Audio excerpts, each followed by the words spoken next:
Bienvenidos una vez más a Mad Crypto. El día de hoy vamos a hacer una entrevista con el CEO de Effect AI, un proyecto sumamente interesante involucrando todo esto de Machine Learning, inteligencia artificial. Vamos a hablar un poco de este proyecto que es bastante nuevo y tiene algunas sorpresas, colaboraciones con la Acoin Foundation. Todo el video, la entrevista va a ser en inglés, pero uno de sus productos es una traducción a través de Machine Learning. Entonces, todos los subtítulos van a ser a través de esto. Bueno, hi Chris, very nice to meet you. Welcome to Mad Crypto. How are you doing today? Yeah, man, I'm really excited to be on your show.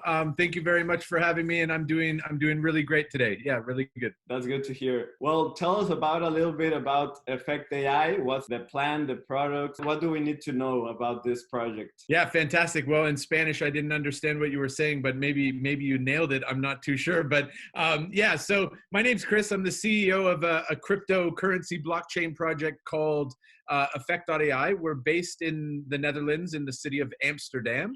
So yeah, we put together this project about 2.5, 3 years ago now. And what it is basically a decentralized network for artificial intelligence. And how this kind of unfolds is in 3 overlapping phases. So obviously there's lots of buzzwords already right off the bat: blockchain, cryptocurrency, AI. But I'd like to ensure that this all ties together with our project. So what we're building is basically the first phase of what we call the Effect Network is a data labeling platform. So artificial intelligence, it sounds really sexy and it sounds really cool, but it's really just basic computations, very easy mathematical equations, or just doing simple work.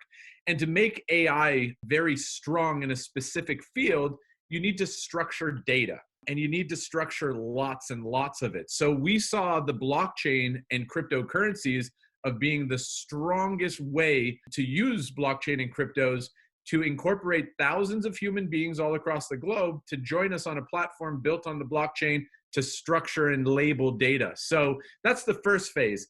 The second phase is to incorporate algorithms on the blockchain to track and trace the work that they're doing, but also incorporate them in the workflow of the humans. So a human might structure a little bit of data, then an AI will check and verify the work of the human, and vice versa. A lot of times an algorithm will do work and then a human can kind of observe and see if the algorithm is working properly. So the second phase is what we call the Effect Smart Market, where algorithms and humans kind of work together. And then our third phase is kind of a global supercomputer. If some of your viewers know some of the different projects in the scene, Golem, there's a project called Golem that's on the Ethereum blockchain. Yeah. And we're basically doing the same thing as them, except we're building a big network of people, algorithms, companies, and clients before we get to the point where we actually run all of these AI services on the blockchain and using everybody's pooled computational resources. So yeah, that's what we're doing in 3 phases. And currently we have thousands of workers on our platform, and we have many different services that we offer lots of clients. So things are going pretty darn well. Oh, that sounds good, Chris. So there's 3 parts: the workforce, Effect Power, that is like the golden part, the processing part, right? So the algorithms. Right, exactly. That's the 3 phases. So we call phase 1 Effect Force. That's the humans working on structuring data and preparing the necessary data for AI and machine learning applications. Phase 2 is what we call the Effect Smart Market. So that's a catalog of AI services that companies can drag and drop and use within this pipeline of humans and AI to automate a process. Okay. And then the third one is the computational resources to actually run the whole entire network. So yeah, exactly. And that's called Effect Power. What phase are you in right now? So we kicked off with an MVP when we were kind of in our token sale. We did a token sale in March of 2018, fairly successful. We have an advisor who many might know. His name is Charlie Shrem. He was on a Netflix documentary called Banking on Bitcoin, very infamous for going to jail for running one of the first Bitcoin exchanges in history. He was kind of on board our project right away, and we kind of conversed with him, what do we need to do? And he goes, you need to build your first phase as fast as possible to show people what it is that you're doing, because they might not understand. So we built our MVP. We tested it with him. So we went through the whole MVP with him. And that was back before March of 2018. Since then, we've built that platform, Effect Force, into a global brand now with thousands of workers and many different clients. Obviously, with technology, it's always a work in progress. So we're continuing to upgrade that system, but we've now incorporated algorithms within that flow. So I can safely say we're done with phase one, but we will always pay attention and make it better and bigger. And then we're halfway through phase two of the Effect Network. So that's where algorithms are now playing an essential role in the process, working beside humans. So, and then Effect Power, we don't know where that lives or what that is right now because we're very, very focused on what we're doing. But that part we're looking forward to within the next couple of years would be absolutely phenomenal. Anyone can join the workforce? Yeah, so this is really interesting. There is a platform that Amazon built about 10 years ago, and that platform's called Amazon's Mechanical Turk.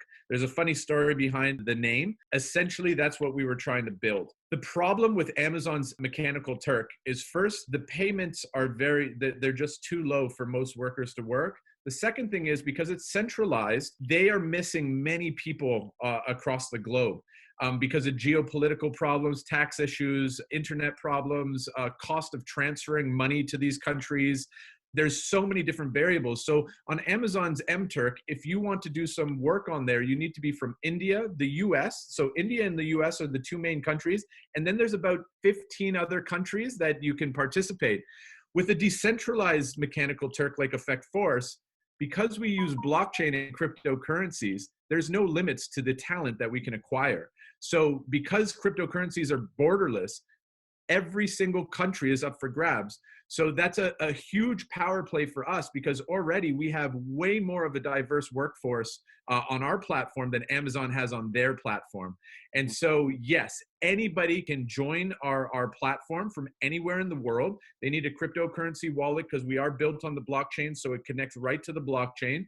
When they join us, we go through some validation phases where we just see what they are able to actually do. So we call these qualifier tests. So maybe they're working on artificial intelligence for language. So we have to make sure they're an expert at their language. Maybe they're looking at data labeling of maybe a car engine. So it's very important that we're qualifying them for those types of tasks. So yeah, anybody can join. But what happened when we first started, we started working with the government of Singapore, we started working with the United Nations, we worked with a whole bunch of big companies doing all types of different things. And so we need workers from all different places and doing different things. And it became really too complex to kind of launch this in that kind of way. So what we did is we kind of scaled back. We said all the workers that are on the platform, you can do the work if the work comes, but we as a company are really focused on what we consider the holy grail of artificial intelligence, and that's language. So we really wanted to tap in, because cryptocurrencies are borderless, we know that we can acquire any language in the world and be able to pay out value across the blockchain. So we're very, very much focused right now on translation tasks. So we have several languages that we can do translations incredibly quickly, different than anybody on earth. And so we're always trying to acquire really good quality translators to work beside our algorithms in our pipeline. So yeah, but anybody can build on top of this Effect Force network. So we've made it possible if you want to structure data, let's say it's images, right? Let's say it's Tesla with their automated driving cars. They can put all the images onto Effect Force and our data labelers can label the data. This is a stop sign, this is a roadway, this is a person, this is whatever, what have you. Anybody can use this platform. So we're really just getting started and it's pretty fun. But when it comes to translation, it's a massive market.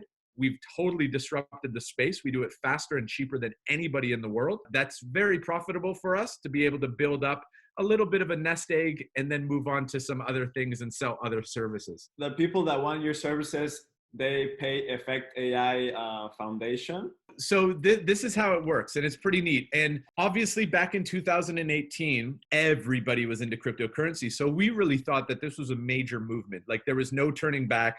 We have an army of people to make this possible. Fast forward a few months, everything collapsed. It was all about money. We lost a lot of people and the movement kind of stopped a little bit, yeah?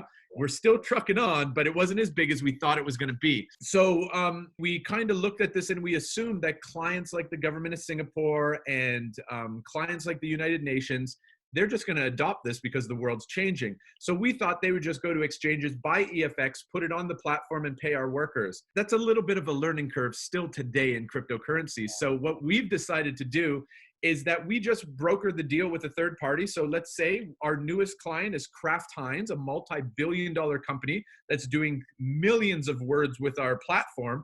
They come to us, they say, this is what we need. We say, fantastic. They don't have any idea about the crypto side. They pay us.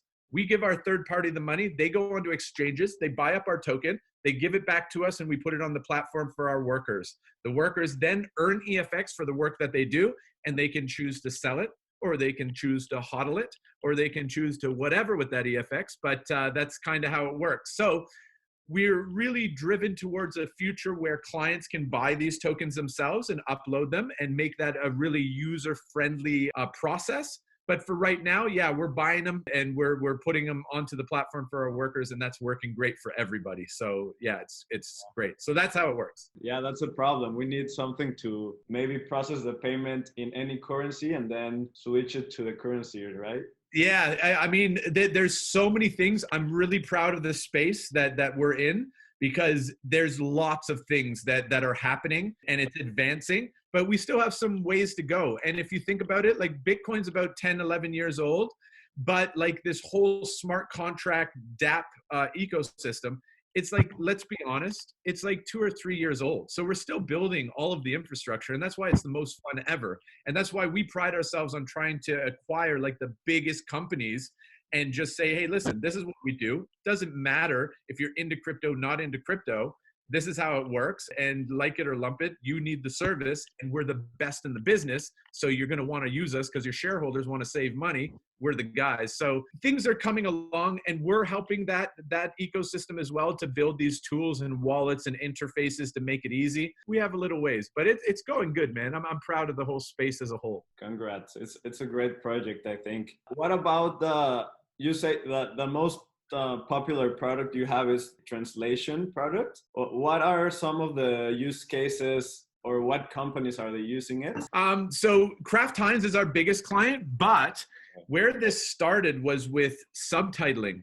So obviously blockchain transcends borders, right? So we're like, wow, we have this workforce that's very dynamic. It's rich with all kinds of different cultures and languages. So we want to tap into this. So we looked at a few different things. We looked at video games, like video game translation engines. We looked at website translation. Then we started to say, listen, we love YouTube. Everybody loves YouTube. 2020 is dubbed the streaming wars. So you have Netflix, Hulu, you have HBO Plus, you have Disney Plus, you have all of these guys. And we were like, wow, if we could be one of the guys that are set up to do this kind of work, then that's great. So what we did is we started on YouTube. We started with subtitle translation things. So you would submit your video to us, and then it goes into our network. Our algorithm will strip all of the text and look at what Google had already done for your auto-generated subtitles. Then we would put that on Effect Force, structure it in little strings, and our workforce would quickly touch it up and make sure that it was perfect,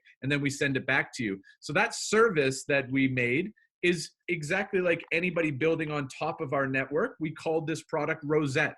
It's completely separate. It's a different business, but it all runs through our workforce on Effect Force. So anybody can go to the website rosette.ai.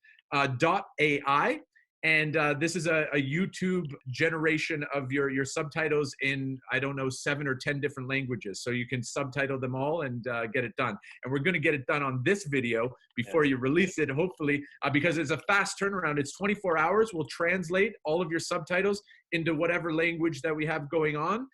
You pick and you select. It's a very easy interface. You're not even buying EFX or anything like that. You pay with a credit card, and then what happens? That payment goes right to our third party. They buy EFX and put it onto our platform. It gets translated. We send it back. Okay, nice. So it does have a cost? It does have a cost. Yes, it does have it's about, with some of the discounts that we have right now, it's about $3 per video minute. So for big, long videos, let's say for some of your videos, if you're doing a long, in-depth one, maybe it's not the best value, but when we're talking about Netflix or tutorials on YouTube, then it really becomes something something that's important for people to do. So yeah, there is a cost involved, but it's much cheaper than the alternatives, at least competitive to the alternatives. Yeah, of the highest quality and a pretty cool thing, which gives us a great use case for our workforce to stay busy in all these languages. So it's great. Yeah, exactly. It's a really useful product for anything. What about transcriptions? You can also change audio to text for other purposes. Beautiful. You're doing your homework, man. This is good. These are great questions because I don't usually get good questions like that. So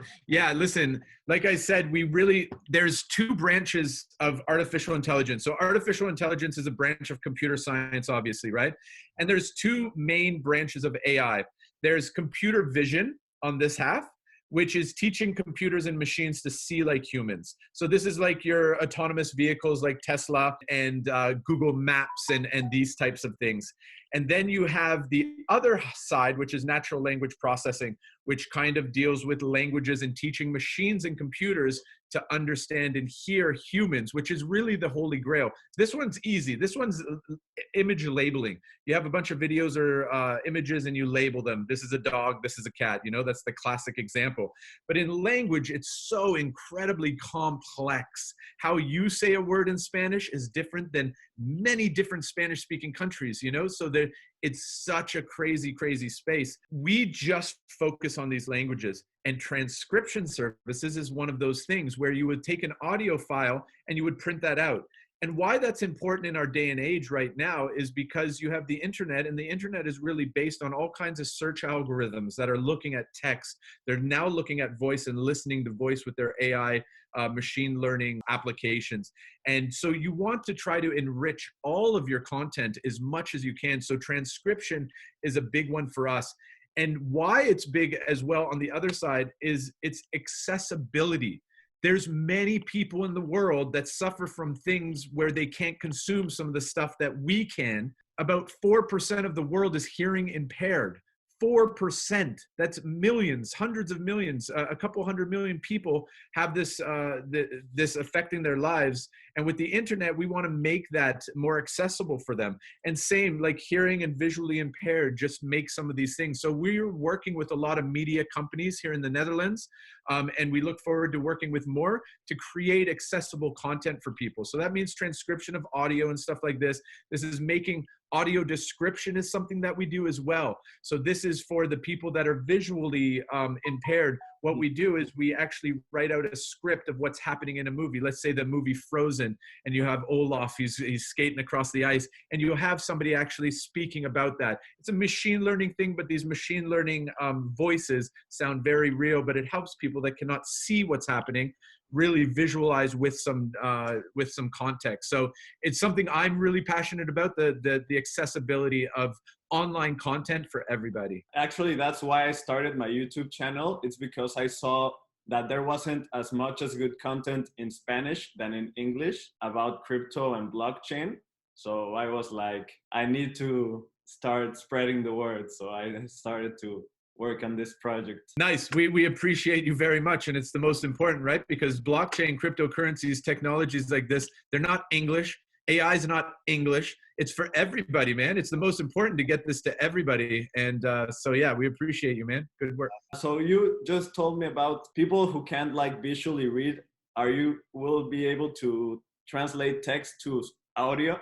Exactly. So we have some machine learning algorithms that can take text and speak it out, and speak it out to a way that you might not be able to tell that it's a machine learning that's actually speaking. Because when we had some clients, they said, can you do some dubbing over our video?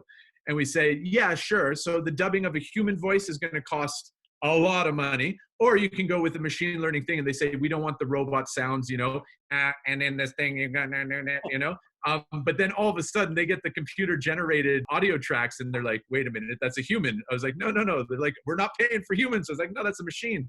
So it's advancing pretty rapidly. So yes, we do all kinds of services for accessibility.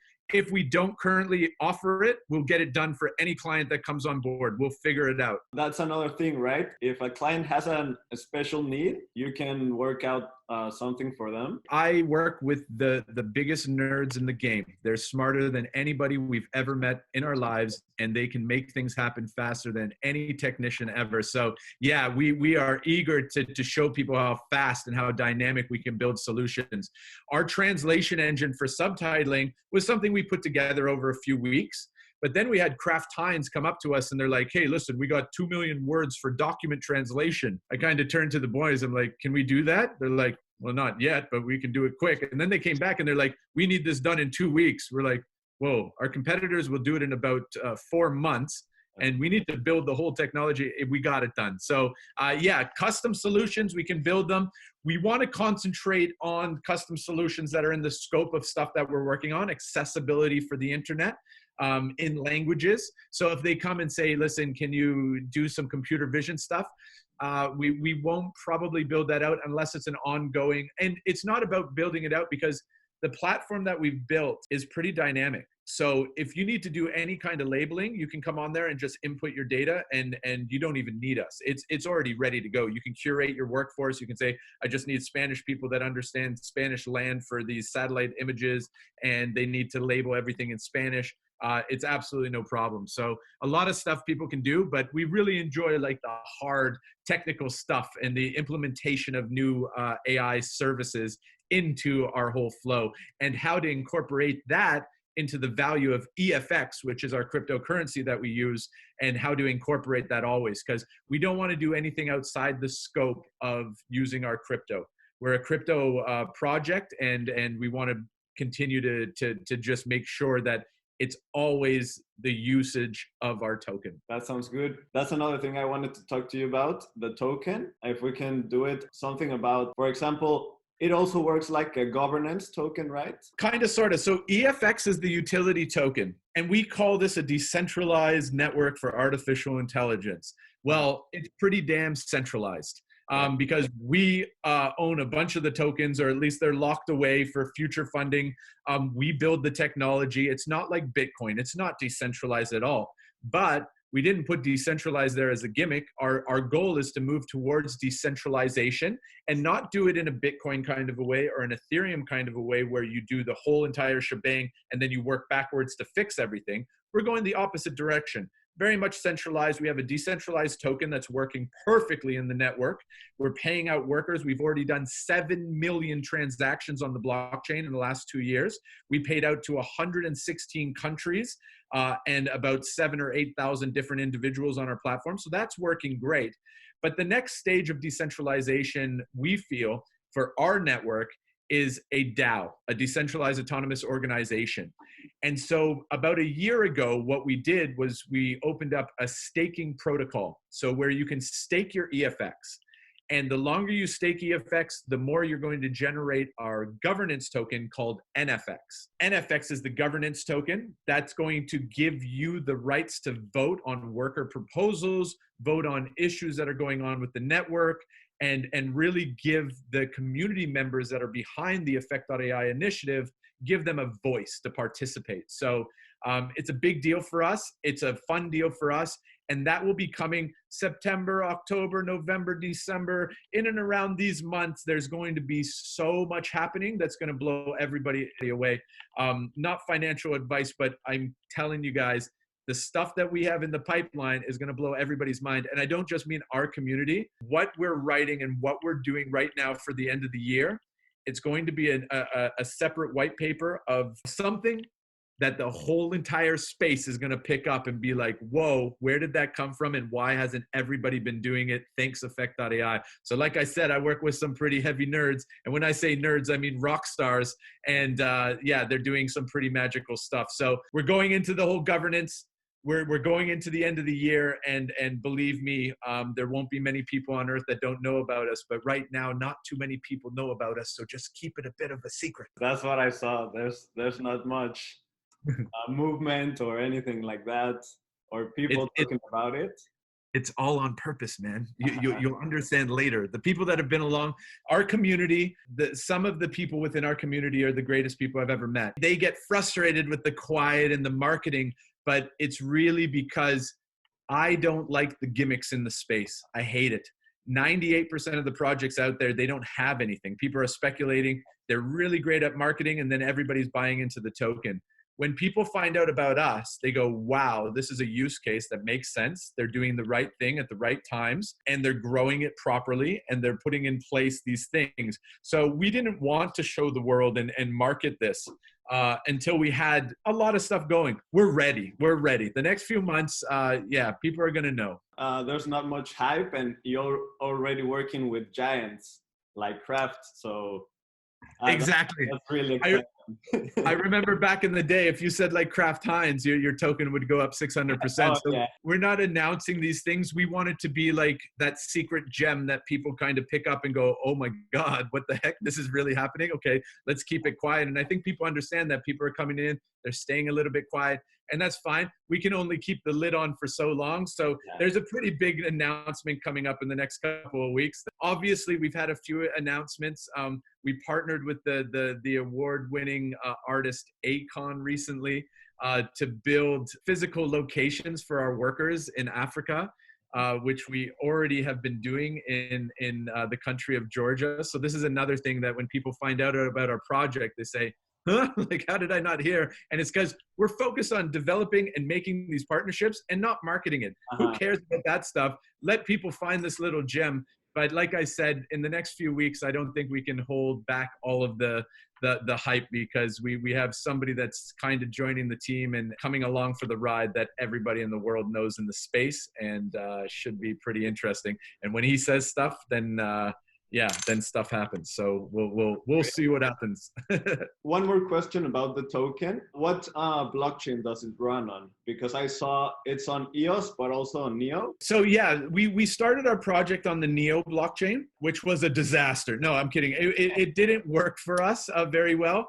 We did our token sale on it. It was fine. It ended up just being a pretty toxic community and environment. And then the blockchain was not advancing. The tooling was not working for us.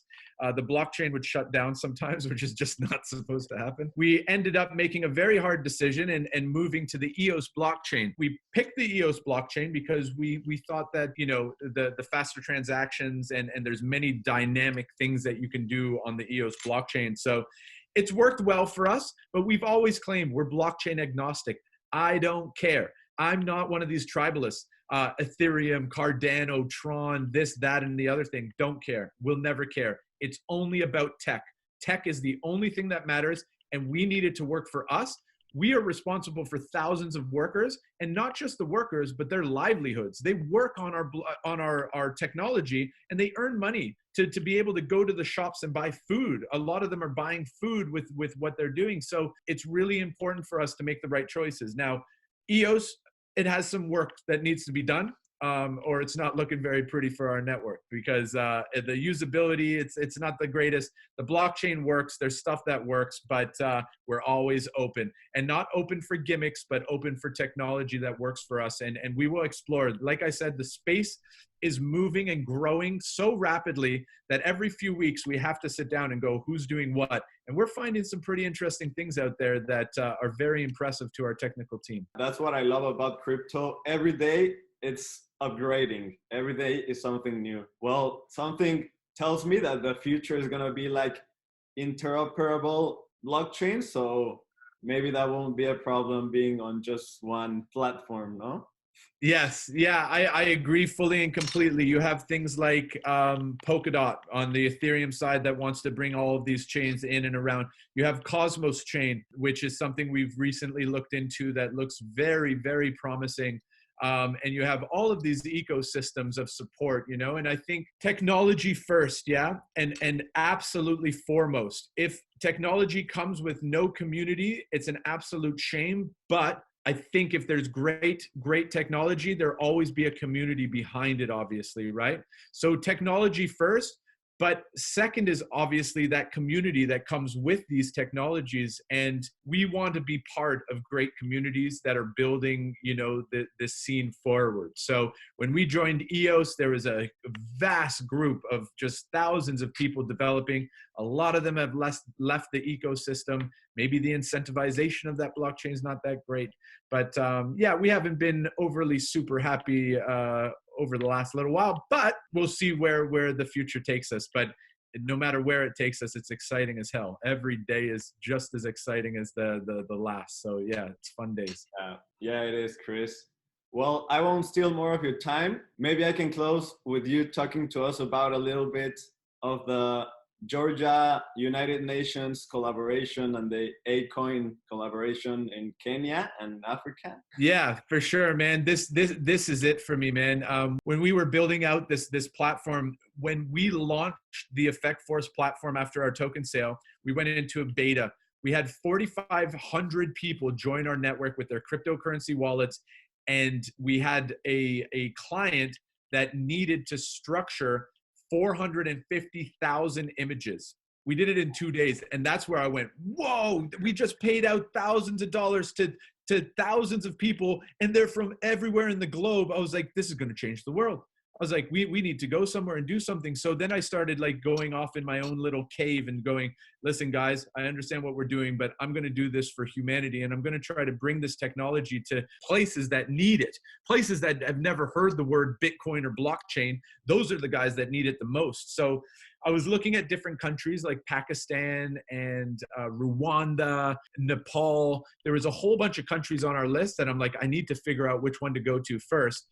A close friend of mine asked me to come out to the country of Georgia for a conference. Several days before the conference, I realized where Georgia was. I thought it was Eastern European, but then all of a sudden I realized it's on the other side of the Black Sea, just below Russia and just above Syria. So I was like, I called him and said, hey, listen, Tim, I'm really sick and I can't make it. He's like, oh, are you serious, man? That's too bad. I'm like, yeah, I just can't make it. I was like, man, I'm not going over there. He called me and I told him, listen, man, I wasn't really sick, but I'm a little bit nervous, you know? And I'm not usually nervous. I lived in Thailand. I've traveled the world, but I was like, that area just, I'm not sure.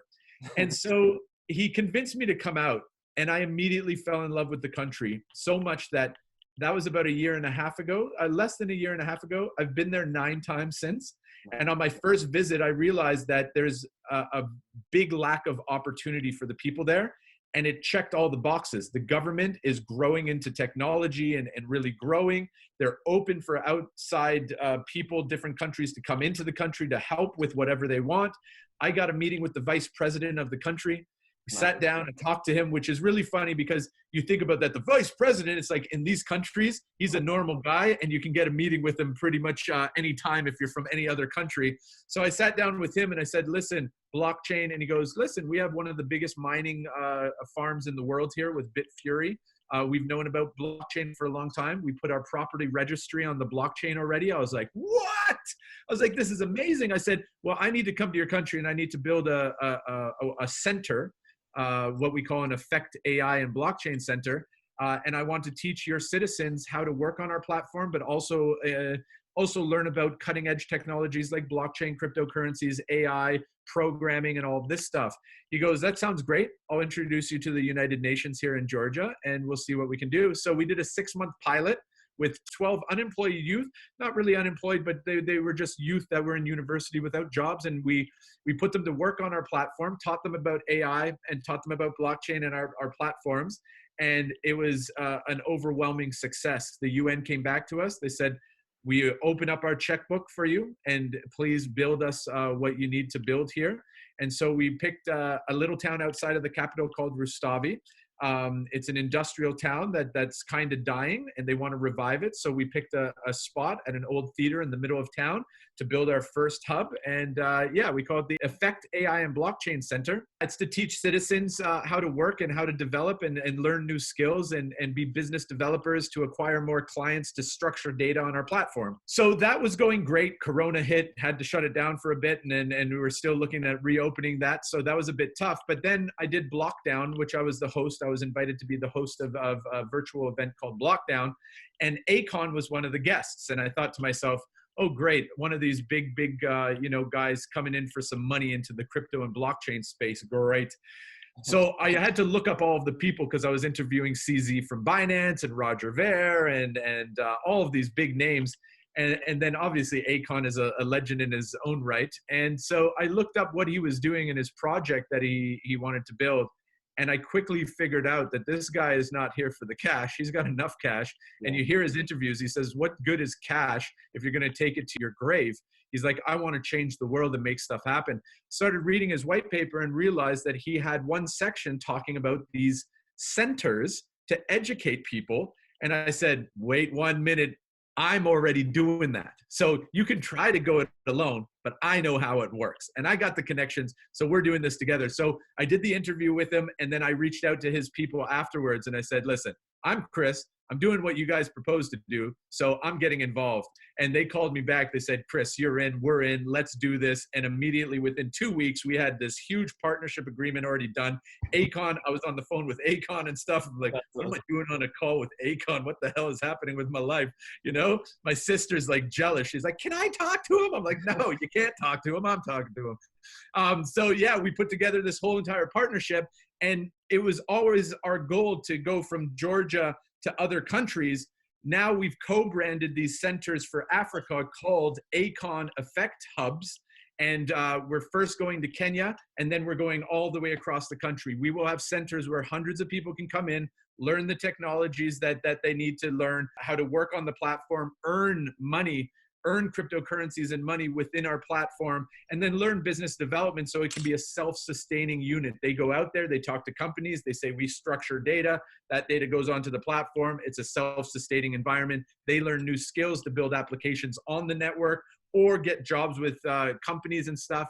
And so that's the initiative. That's my favorite part. So by the end of the year, Kenya will open. I'll be heading it up, so I'll be going over there. So, Mad, you can join me if you wish, man. The more, the merrier. Let's go to Kenya and make things happen.